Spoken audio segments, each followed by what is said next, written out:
Buenos días, queridos compañeros y querido profesor. En el día de hoy le estaremos hablando un poco sobre análisis del comportamiento global. Estaremos mostrándoles una pequeña introducción, un análisis del Producto Interno Bruto, el comportamiento en unos casos prácticos, el desempleo y la inflación.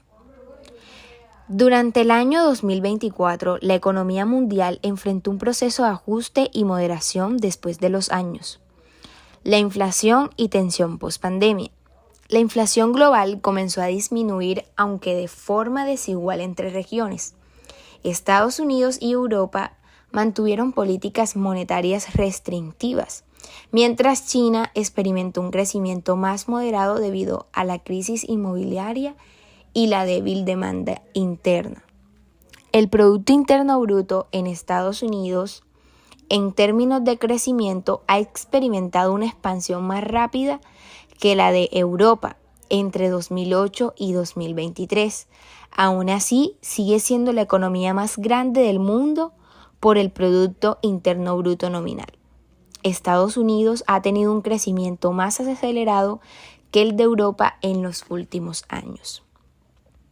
Europa superó a China en tamaño económico total según los datos recientes del FMI de 2025, asegurando su propósito como la segunda economía más grande del mundo. China, por su parte, tiene el Producto Interno Bruto más grande en términos de paridad de poder adquisitivo y el mayor exportador mundial a pesar de su crecimiento dinámico. Se espera que su economía crezca más lentamente en comparación con Estados Unidos en un futuro. Ahora vamos a entrar en un comparativo sencillo entre dos casos prácticos que muestran cómo dos economías grandes del mundo han manejado su estrategia de crecimiento. En el primer caso tenemos a China. China ha construido su crecimiento enfocándose fuertemente en la exportación. Esto la ha llevado a convertirse en el mayor exportador mundial de bienes y servicios. Además, China no solo exporta mucho, sino que ha apostado por producir bienes de alto valor, como los paneles solares y otros productos tecnológicos. Su estrategia es clara: dominar sectores estratégicos y diversificar su crecimiento. Incluso buscan expandirse hacia áreas como la energía, la tecnología avanzada y manufacturas complejas.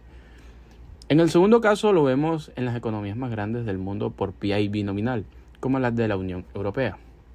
Estas economías se caracterizan por ser altamente diversificadas, con mercados muy abiertos y una fuerte presencia de la innovación. Por ejemplo, una economía integrada con un nivel alto de competitividad, productividad y también un PIB per cápita bastante elevado. Aquí la idea es que, mientras China concentra y domina sectores estratégicos para crecer, las economías europeas apuestan por la diversificación y la innovación y la integración económica. Ahora, pasando al tema del desempleo, vamos a ver brevemente cómo se comporta este indicador en tres regiones claves: Estados Unidos, Europa y China. Estados Unidos. En Estados Unidos, para julio del 2025, la tasa de desempleo se ubicó en el 4,1%. Es una cifra relativamente baja y estable, ya que en el último año ha oscilado entre el 4,0% y el 4,2%. Esto indica un mercado laboral sólido, con poca variación y buena capacidad de absorción de mano de obra. En Europa la situación es un poco más heterogénea. La zona euro registró una tasa de desempleo del 6,3% en el segundo trimestre de 2025. Sin embargo, dentro de Europa hay contrastes fuertes. España es uno de los países con mayor desempleo, con un 10,4%. Malta, por otro lado, presenta la más baja, alrededor del 2,6%. En Reino Unido, la tasa armonizada fue del 4,7%, parecido al de Estados Unidos. En el caso de China, la tasa de desempleo para octubre de 2025 fue del 5,10%, una ligera disminución frente al mes anterior. China mantiene un desempleo moderado y estable y acorde a una economía en transición hacia sectores más tecnológicos. En resumen, mientras que los países adoptan estrategias diferentes para su crecimiento, como la exportación estratégica en China o la diversificación e innovación en Europa, estos enfoques también se reflejan en niveles de desempleo. Cada modelo económico impacta la estabilidad laboral y la competitividad, mostrando que no existe un único camino, sino estrategias adaptadas a las capacidades y necesidades de cada país. Un aumento en las tasas de interés encarece el crédito, lo que reduce la inversión y el consumo, disminuyendo así la demanda agregada y por ende la inflación.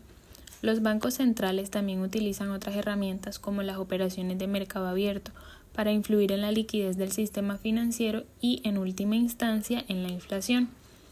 El ciclo económico, con sus fases de expansión y contracción, influye significativamente en la inflación. Durante las expansiones económicas, la demanda agregada tiende a aumentar, lo que puede generar presiones inflacionarias si la otra oferta no se ajusta rápidamente. En cambio, durante las recesiones, la demanda agregada disminuye, lo que puede llevar a una desaceleración de la inflación o incluso a deflación.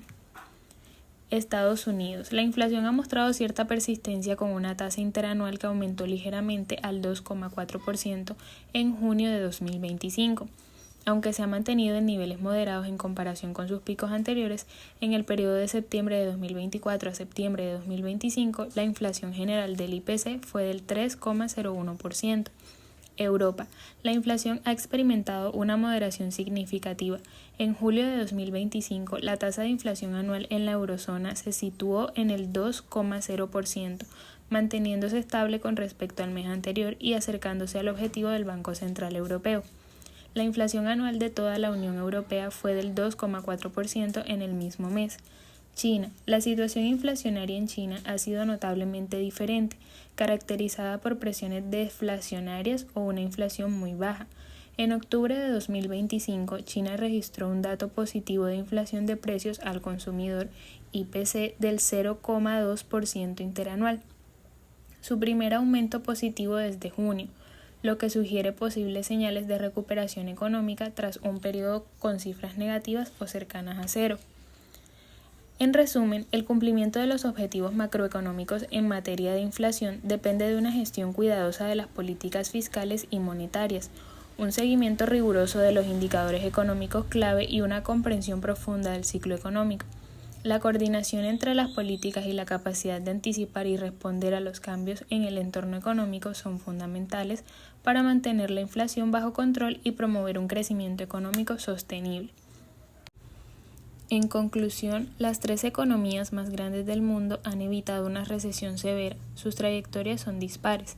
Estados Unidos presenta la economía más resiliente con un crecimiento del PIB sólido impulsado por el consumo interno, un mercado laboral ajustado y una inflación persistente pero controlada, mientras que Europa muestra signos de recuperación pero enfrenta un crecimiento más lento y vulnerable a la incertidumbre geopolítica, aunque ha logrado un éxito considerable en la moderación de la inflación. Y China se enfrenta a una desaceleración estructural y desafíos internos, incluyendo una demanda doméstica débil y presiones deflacionarias a pesar de mantener tasas de crecimiento del PIB más altas que las economías avanzadas. Muchas gracias.